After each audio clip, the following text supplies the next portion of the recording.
Estou na quarentena toda sexta-feira, depende do horário que o convidado quer.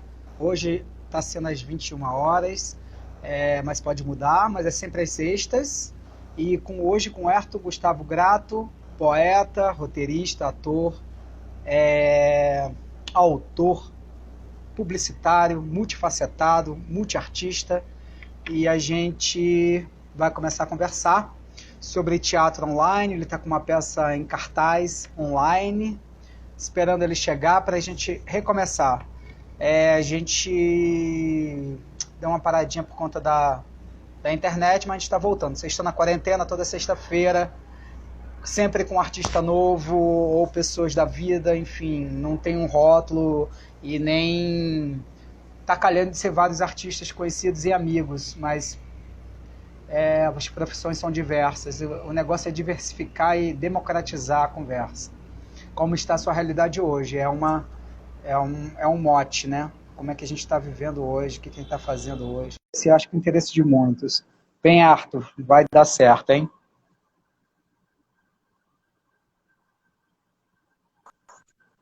E aí? Calma aí, tá vindo. Tá bom, tá bom. Pra mim a sua melhorou também pra mim. Já tava boa, ficou melhor ainda. Então, ótimo. Ayrton, E fala eu aí continuo dessa... granulado. E eu continuo granulado. Nossa, Não, eu fiz até tratamento de pele hoje, daí tô ficando granulado. Não entendi. Especialmente pra como é que... live. Fala aí, Camila, como é que ele tá? Camila é nossa assistente de live. Camila Lorenzo, vai falando. Ayrton, mas então você começou a jogar a tua dramaturgia com essa questão da rede, né? Tanto Uhum. da internet, do delay. Você sabe que essa coisa do Zoom, eu acabei de dirigir uma peça aqui, drama, Dispersone, na rede de leituras, que é uma coisa para o Instagram, e a gente tinha essa questão, né, de falar, segurar para o outro falar. E aí, rapaz, o ritmo foi para as cucuias, em alguns momentos, sabe? Depois a gente conseguiu acertar na edição, porque não era uma live, era uma coisa que a gente conseguia, Uhum. a gente podia, mas mesmo assim tem a primeira cena que é a primeira que abre o espetáculo, tem esse lugar do falo, responde, falo, É, sim. responde. Eu tenho uma excelente pergunta. O que ele esperava da experiência da peça online e como realmente foi? Expectativa e realidade, Arthur. Camila está te perguntando. A expectativa, enfim, a realidade superou qualquer expectativa, porque como era um terreno novo e a gente estava muito, enfim, sem expectativa e ao mesmo tempo com desejo de ter a melhor troca possível, mas superou todas as expectativas. A gente estreou em agosto, fizemos uma temporada em agosto, 5 sessões, todas as sessões lotadas, fizemos mais 2 sessões extras lotadas, a sala tem 90 lugares, aí começamos uma segunda temporada que acaba amanhã, aliás, que acaba terça-feira amanhã, tô louco, acaba terça-feira, e também foi uma temporada com muito êxito. Nós fizemos 5 apresentações, 4 foram lotadas. E então, assim, superou a expectativa não só em quantidade, mas também de feedback. A gente recebe muito feedback positivo. É aquilo que eu disse, as pessoas se sentem. é, a gente está carente, né, de teatro, desse Sim. convívio, dessa troca. Então, a gente tem recebido muito feedback nesse lugar, que olha, eu me senti numa experiência teatral, mesmo entendendo que é um outro formato, mas e- isso foi muito semelhante a estar num teatro, assistindo um trabalho, e, e as pessoas falam de um lugar vivo, de um lugar onde elas não, não, não se desconectam para beber água, nem para ir ao banheiro. Então, receber esse tipo de resposta é superar qualquer expectativa. Ô, Ayrton, e durante a apresentação, além dos sons, risos, sei lá, palmas, eles interagem escrevendo alguma coisa ou falando alguma coisa? O público, se o público É, interage? Não, não. Assim, ontem até curiosamente aconteceu, porque assim, quando acaba a peça, a gente abre rapidamente para um bate-papo, enfim, se quem quiser falar alguma coisa. Aí tem pessoas que não falam e que escrevem. Mas durante a peça é muito raro. Ontem aconteceu, ontem achei bem interessante. Teve uma espectadora que ela fez alguns comentários durante a peça, mas escrevendo. Então, eu achei ótimo. Eu achei ótimo. E tem uma monetização, tem um pagamento, é um convite? Como é que é o negócio? Como é que é o sistema de monetização? A gente está fazendo esse trabalho sem nenhum patrocínio, sem nenhum apoio financeiro. Então, o que a gente propõe para o público é uma contribuição consciente. A contribuição consciente, acredito eu, ela é sempre pautada tanto com relação ao que a pessoa pode oferecer e, ao meu ver, isso é uma opinião particular, eu acho que a contribuição consciente ela costuma também estar associada com a satisfação, né, com a conexão que aquele espectador tem, quando ele se sente, poxa, né, valeu a pena estar aqui, então deixa eu contribuir, porque é um trabalho que está sendo feito com muito labor, porque eu também estou muito satisfeita de estar aqui, enfim, testemunhando essa experiência. Então, nesse lugar, a gente tem transitado e tem tido respostas positivas também. Assim. A gente, em nenhum momento, pensou, putz, se tivéssemos cobrado ingresso, teria sido melhor. Não, dessa forma, eu acho que é melhor porque, como eu acabei de falar, o espectador fica muito à vontade para contribuir da maneira que pode, que deseja, que se sente movido. E também, eu acho que torna essa experiência em tempos de pandemia muito mais democrática, porque tem pessoas que não podem pagar nesse momento, independente da contribuição que for. Para muitas pessoas, R$5, R$10, R$20, ou qualquer valor que seja nesse momento, é delicado. Então, quando você não estipula um valor e você diz contribuição consciente, entende-se também que se você não pode contribuir financeiramente, está tudo certo. Você pode contribuir se você gostou divulgando a peça também, né? Aí se você gostou e tem condições e se sente a fim de contribuir, você pode contribuir financeiramente e também divulgar. Mas quem não pode contribuir financeiramente não tem que deixar de assistir. Então, nesse lugar, pensando nesse período também, nesse tempo e espaço onde existe aí uma grande recessão, onde pessoas estão, enfim, sem reserva financeira, sem trabalho e tudo mais, elas não são impedidas de estar conosco. Nesse lugar eu acho democrático, eu acho que é um lugar de empatia também com a circunstância. Claro. Eu te perguntar o seguinte, me dá o serviço da peça, fala aí, terça-feira é a última apresentação, como faz, o nome da peça.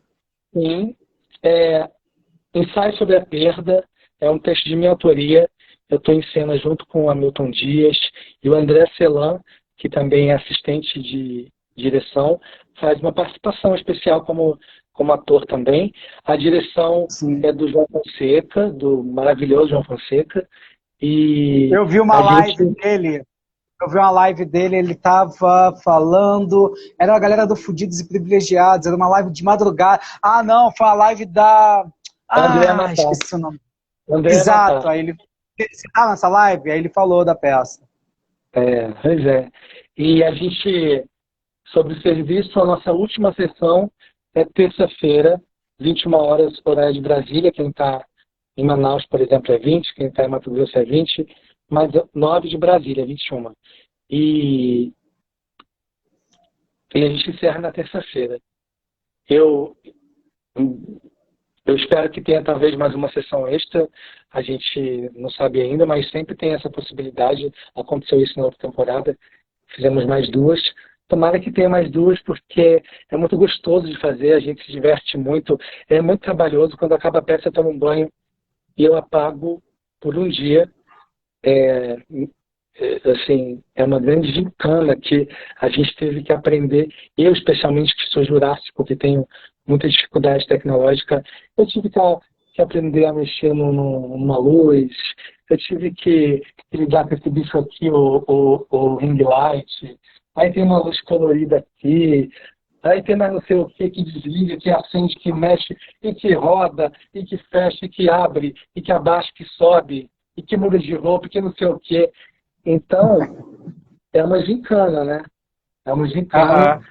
Aham. É. Eu digo que tem sido a minha academia, né?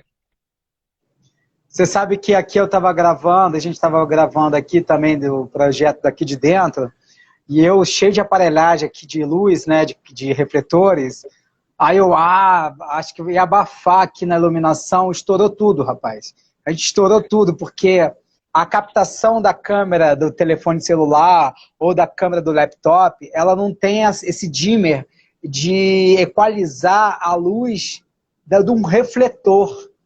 Então, eu achei que estava abafando como visão teatral, né?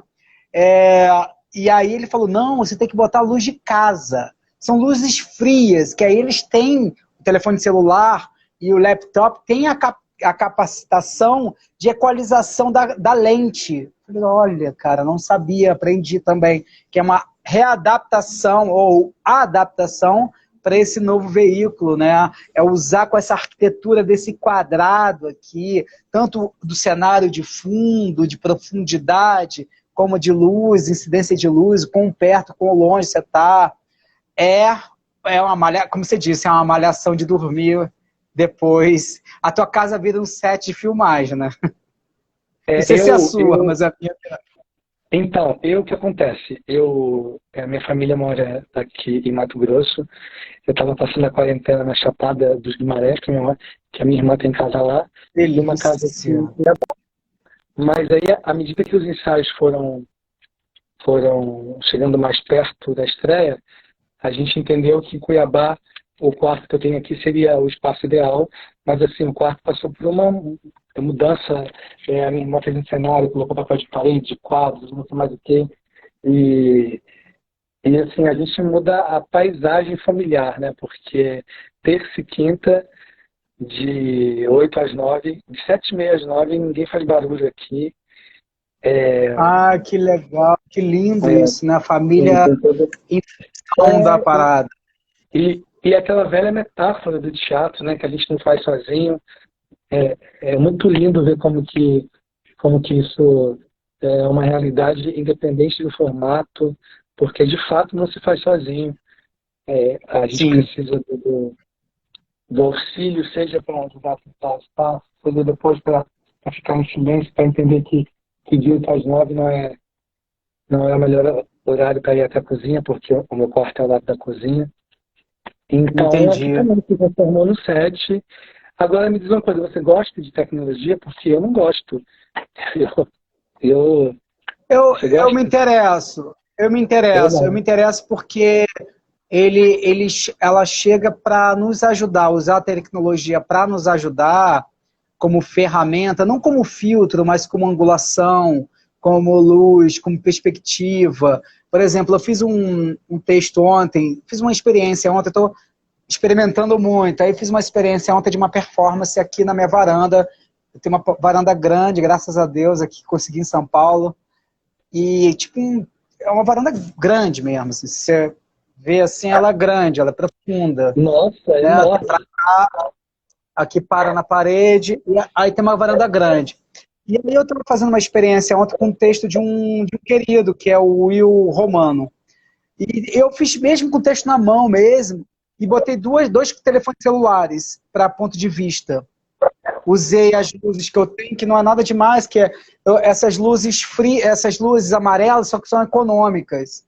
Eu acho que ela é mais cara, essas luzes amarelas, elas são mais aconchegantes do que aquela branca.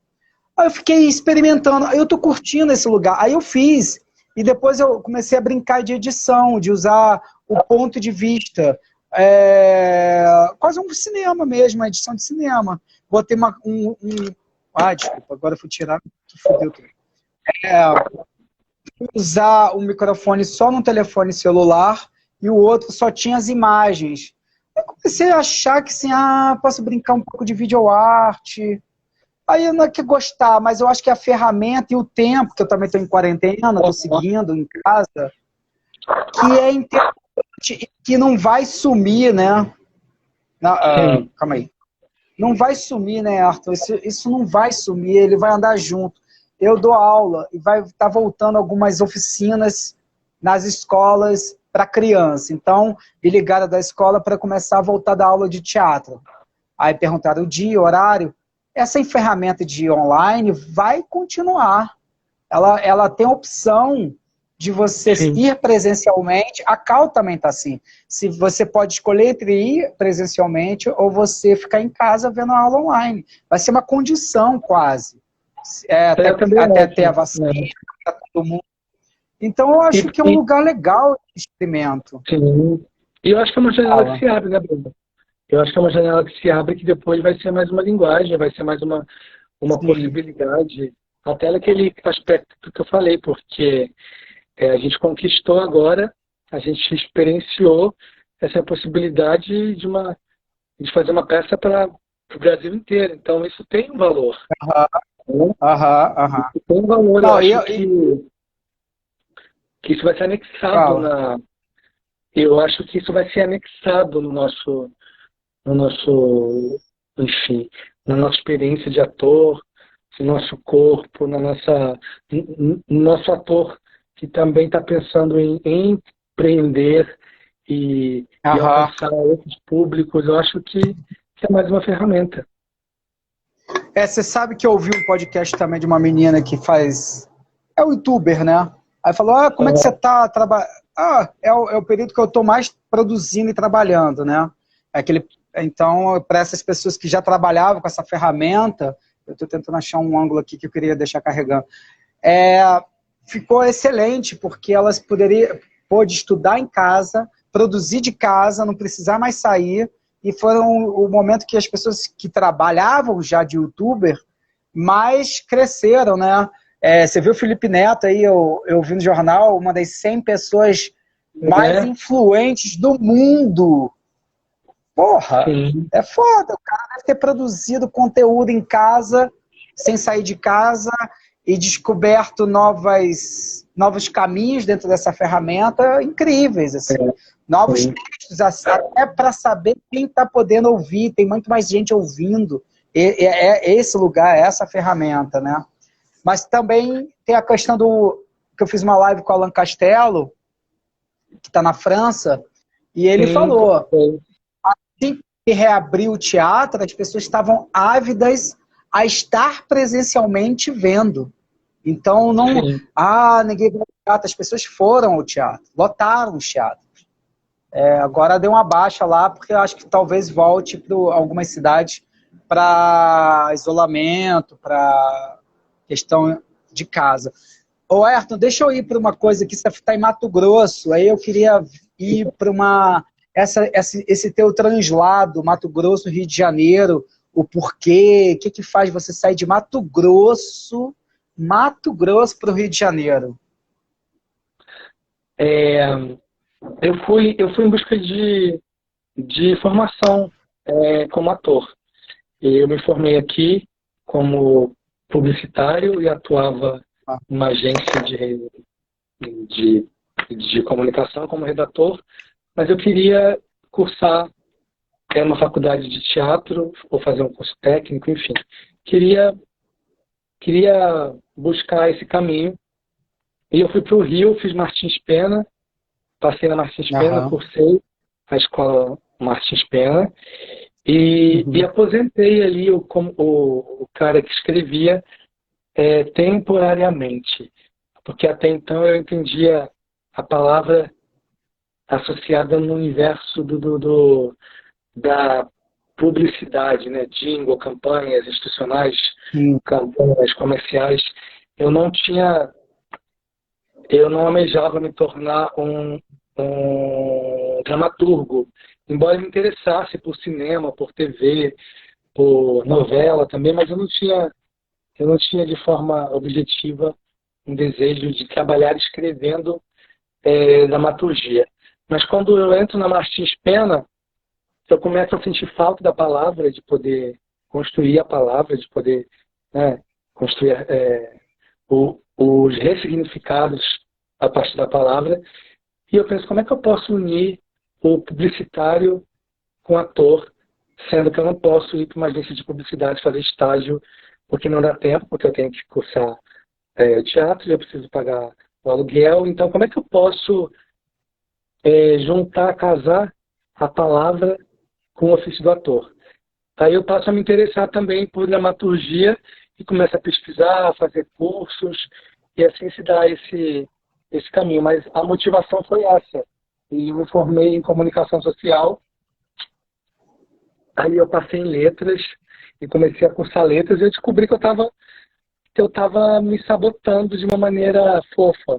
Eu inventava novos desafios aqui que postergassem, né, o meu enfrentamento com esse novo mundo, porque era um novo mundo. Eu nunca havia saído de Mato Grosso, então eu imaginava que ir para o Rio era uma odisseia, como foi de fato. Uma odisseia onde eu não sabia o que me esperaria. Eu sabia que talvez me esperasse até bala perdida, que é como a gente via na TV, né? Mas apesar disso, eu dizia, bom, mesmo se tiver bala perdida, eu vou, porque mesmo se for essa a minha cena, eu preciso ir, eu tenho que ir, porque o que eu não posso é morrer sem buscar as coisas que eu acredito, né? Sem perseguir os anseios. Então, essa foi a motivação. E agora eu estou um pouco, né, porque em 10 anos essa é a primeira vez que eu fico tanto tempo aqui. Tem sido muito legal, assim, tem sido um período de reconexão. Eu espero já sair daqui com papel em Pantanal, porque eu estou aqui em loco, né? Então, rapaz, o grande remake aí, eu acho que além da Juna Marruá tinha que ter o Homem Sucrê, que é um personagem que eu acho que tinham que escrever para mim, né? Então, vai ter sido muito bom aqui, esse período que eu estou vivendo aqui. Todos nós estamos repensando a vida nesse momento, né? Cada um dentro da sua realidade, dentro do seu cenário. E eu tenho revisto, enfim, algumas possibilidades, escolhas, e é isso. Tem sido muito saudável estar aqui nesse momento, mas ao mesmo tempo eu estou ávido para botar a cara no sol, literalmente, e começar aí daqui a pouco, estar numa sala de ensaio, sabe? Voltar a frequentar a academia, que eu não gostava, agora eu até já gosto, porque eu sempre odiei a academia, mas agora se tivesse a possibilidade de estar numa academia com segurança, eu acho que eu iria. Olha como que é a vida. Faz falta, né? Aqui já pode ir na academia com horário marcado.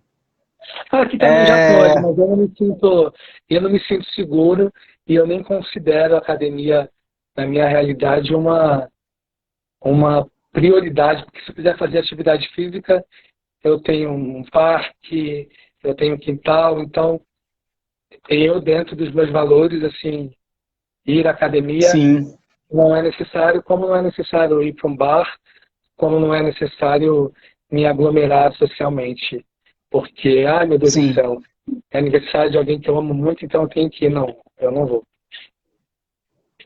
Sim. Tá de acordo com os seus critérios, seus pensamentos, suas escolhas, e não ser só o verbo, né? Ser a nação, né? Muita gente é no verbo. Olha, eu quero mandar um beijo pro Zanon. Minha mãe também está aqui online, Maria da Conceição. Maria da Conceição? Eu ia te perguntar, até fora daqui, beijo para todo mundo e obrigado. Vão falando como é que tá a gente também de som e de imagem, vai dando esse feedback pra gente e a gente vai tentando melhorar nosso rostinho aqui. Ayrton, como é que isso não tá nem aqui no meu script de perguntas, mas eu fiquei interessado em saber, e eu sou muito compadecido desse lugar da família, da escrita da família. Você está em contato, acredito eu, com a sua família. Você Sim. vem na sua cabeça a história de dramaturgia, de uma possibilidade de futuramente ter alguma história sobre o que você vive hoje aí na sua realidade? Olha, o tempo todo, né? O tempo todo eu digo que eu sou um ladrão de histórias, de expectativas que depois eu insiro nas personagens. Então, o tempo todo eu estou fazendo isso. O tempo todo eu estou escrevendo sobre os meus, antes da pandemia.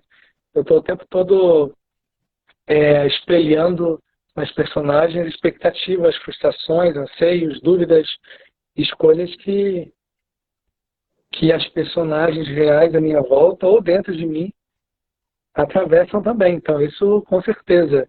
Eu acho que esse período, eu gosto dessa pergunta, esse período especialmente, né? Especialmente pode ser um potencializador, porque é um período maior de convívio, é um período onde a gente está, embora eu esteja trabalhando freneticamente desde março, eu não coaduno com o trabalho uma saída a nenhum lugar, então eu acabo tendo algum lugar de mais quietude. E aquela velha história, cabeça vazia, né? Embora a minha, Oficina do Diabo. embora a minha infelizmente não tenha espaço para ficar vazia, mas tem um espaço de quietude, de tranquilidade outra que não era comum, que também contribui, é o tal do ócio criativo, né? Aí junta-se o Sim, ócio total. criativo, aí eu estou aqui no quarto, eu ouço alguma coisa na cozinha, ou no almoço de domingo alguém traz alguma questão, e, e as questões que são resolvidas, acho que também não são resolvidas, como na vida, né? E eu acho que é um manancial mesmo de potencializar o olhar para o humano, né? Para o não maniqueísmo, para a humanidade de cada personagem, que é o que eu mais anseio quando eu escrevo, é alcançar esse lugar. O Marcos Anholo falou aqui que que ele ficou inspirado em embarcar no projeto depois que ele assistiu. Alguns feedbacks assim, pessoas falaram, antes antes de ver essa peça, eu estava com o pé atrás, com Zoom, com online, com virtual, e eu saí daqui querendo fazer, serviu de parâmetros de inspiração, ou pessoas que falaram assim, nossa, eu me vi ali naquela história, eu já vivi aquilo, eu conheci alguém que já passou por isso. Então, alcançar esse terreno me interessa muito. E acredito que a melhor forma de alcançar é justamente nesse ponto que você tocou. É através de estar aqui, ó, escutando a melodia do seu cotidiano, do seu núcleo familiar, da vizinha, sabe? Na fila do mercado, que a gente vai agora mais rápido, mas a gente encara a fila do mesmo jeito, agora com distanciamento. E todo esse lugar também, ele é muito rico para mim em imagens e em dispositivos. Eu trabalho muito com o se. Eu gosto de pensar, e se a mulher que está na fila do mercado, ela acabou de descobrir hoje de manhã que está com um câncer maligno e ela decidiu fazer hoje já uma refeição que ela que ela gosta muito e por isso ela está na fila do mercado um pouco cabisbaixa, porque ela vai preparar o prato que ela mais gosta, porque ela não sabe quando vai poder comer de novo. Mas e se a irmã dela, que mora em tal lugar, vai ficar sabendo hoje à noite e vai ter que decidir se vem ou não ao encontro da irmã? Mas e se? Então esse se me alimenta muito e estar num terreno familiar, e estar conectado com um grupo de pessoas com quem eu tenho intimidade e com quem a gente tem de maneira inconsciente, a gente busca sempre ter uma empatia, né? Eu acho que a evolução está muito caracterizada por buscar e tentar alcançar uma empatia com o outro. Mas, geralmente, no nosso núcleo familiar, a gente tem uma tendência à empatia, seja pelo afeto incondicional, né? Aí, quando você se debruça com essa empatia e lança esse olhar para o outro, eu acho que você pode sair daí munido, enquanto criador, de muito material. É verdade. É o lugar do afeto, né? De afetar e de ser afetado, né? Eu acho que, enquanto criador, a gente tem que olhar para cada personagem com lugar de afeto. E não é sobre justificar ou aprovar o que ele faz, mas é sobre entender o porquê. Quando você faz isso, eu acredito que você construa personagens multidimensionais, que não tem só uma cor, que não tem só uma via, que não tem só uma espessura, porque elas ficam repletas de idiosincrasias, de camadas, de janelas, de, de possibilidades. O Ayrton, nesse lugar também, dessa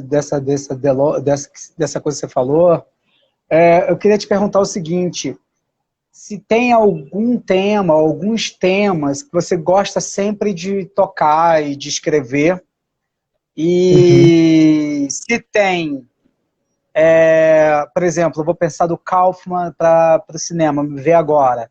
Ele sempre pega numa questão existencial, de relacionamento, de relações, das loucuras das relações humanas, o brilho eterno de uma mente sem lembrança.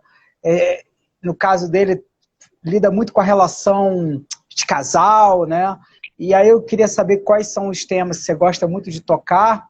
E aí, já indo para um polo mais ou menos igual, quais são os seus critérios de escolha, de trabalho, tanto de aceitar escrever uma obra, uma dramaturgia encomendada, ou de atuação, ou não sei como é que você está na questão publicitária. Mas, assim, eu acho que eu fico mais nessas duas balizas, assim, quando tem uma obra, Erto, escreve para mim.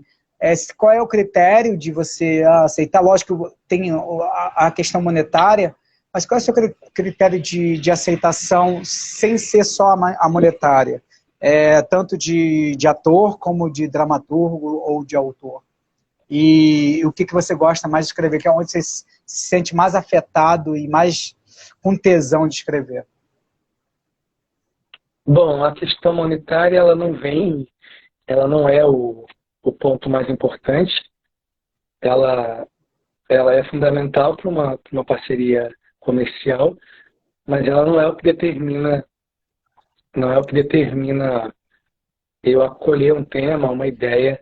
Eu já me envolvi em alguns projetos onde não tinha investimento, onde existia um desejo de uma cooperativa, de realizar um trabalho, e a ideia me interessava, as pessoas me interessavam. Então, eu acho que é um conjunto de coisas, assim.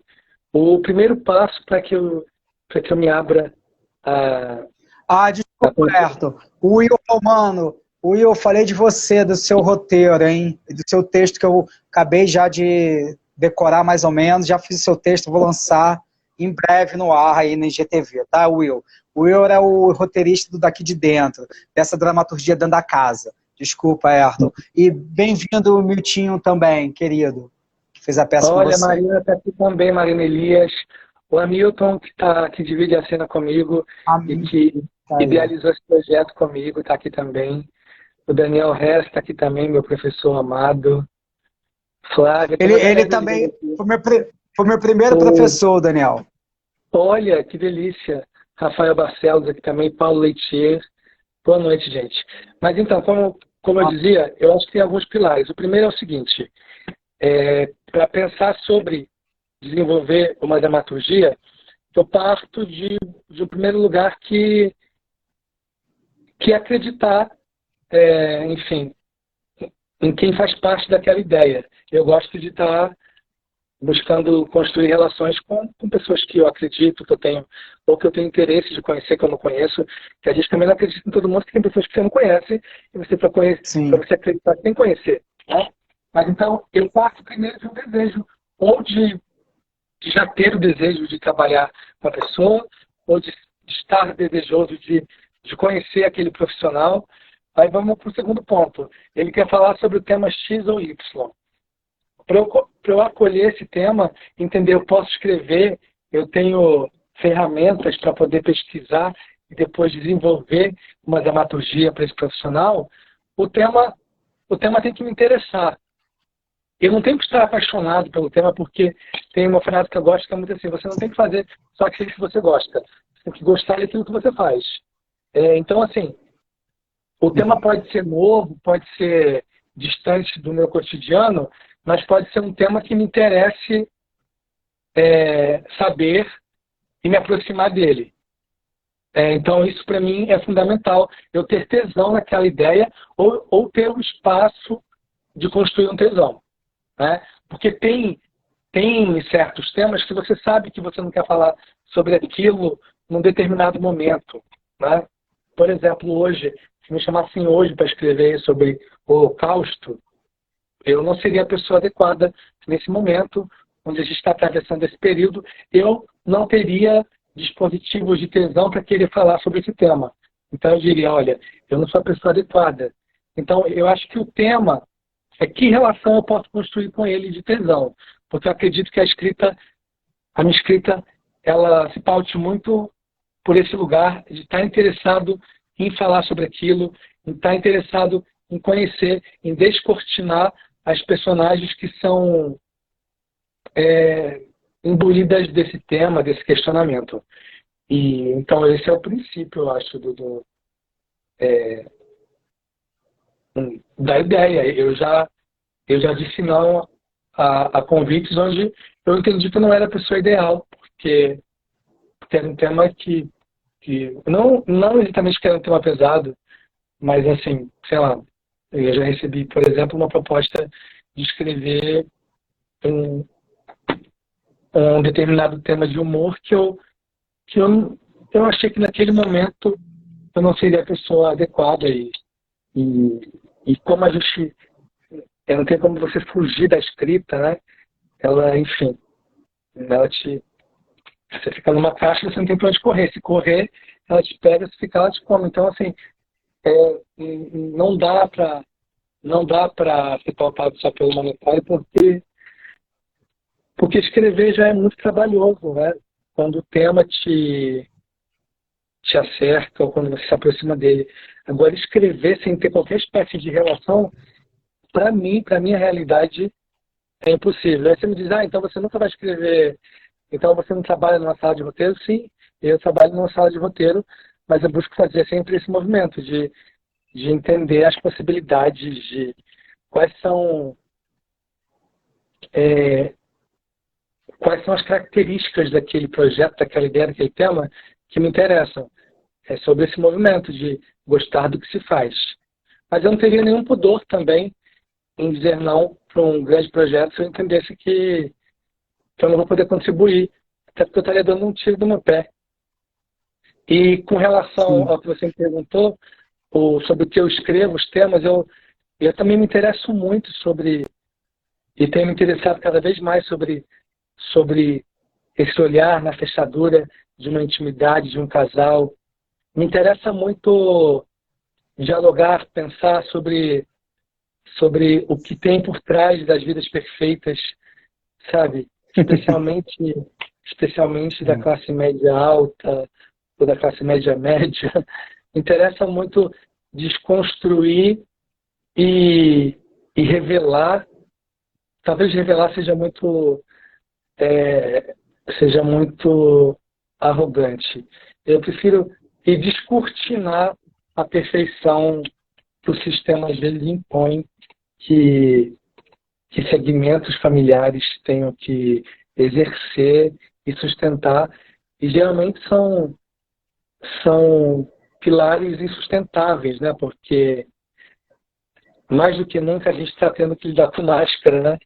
E a minha máscara caiu ontem. Eu falei, olha, a minha máscara caiu. E então, assim, é difícil a gente sustentar uma máscara. E me interessa falar sobre essa insustentabilidade, sobre os casais perfeitos que não são perfeitos, sobre as expectativas que são falidas, sobre as famílias de comercial de margarina, que quando você se aproxima mais um pouquinho, você vê que não é de margarina, porque tem rachadura, tem fratura, tem indisponibilidade, Então, esse lugar, eu brinco que eu gosto de história onde as pessoas morrem de câncer. E não é nenhuma apologia a histórias assim, melancólicas ou depressivas, não. Mas é que me interessa muito o que pode estar acontecendo agora aqui na vizinha, sabe? Me interessa saber se a vizinha que estava sorrindo agora há pouco no mercado, se ela está sorrindo em casa com o marido ou se ela está pensando na melhor amiga que dividiu com ela uma torta de maçã e ela teve um momento de desejo maior do que ela tem aqui. E me interessa isso, a humanidade está muito perto da gente. Eu gosto mais de trafegar por histórias muito reais. O nosso microcosmo que... Desculpa, helicóptero, roda... o nosso microcosmo que vai para o macrocosmo. Me interessa muito. E também, me interessa também, Bruno, é sobre isso que você falou, me interessa